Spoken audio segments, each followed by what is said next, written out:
Yesterday's deadly mass shooting that left 2 dead and 11 others hurt. And this comes as the family of the 2 men killed tries to make sense of all of this while now preparing to lay them to rest. WDSU reporter Shay O'Connor begins our team coverage, joining us now with what we're learning about those victims. And Shay, the woman who tried her best to save one of their lives.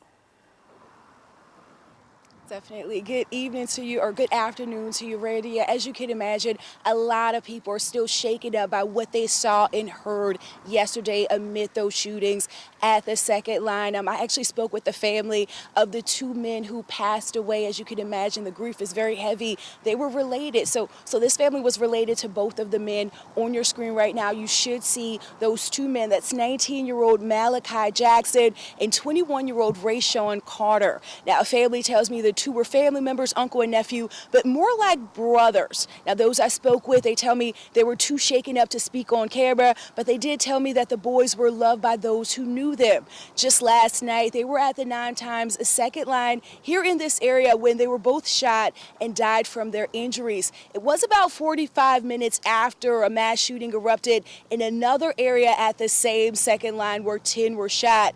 As you can imagine, it was a very chaotic situation, all unfolding as thousands were out celebrating the annual event, including a trauma nurse who literally sprung into action. We obtained this video that you should see there on your screen of her administering CPR, trying to save the 2 men. Today, Shanice Hollins, that woman you see, spoke exclusively with WDSU and says it wasn't just her who helped as those gunshots rang out.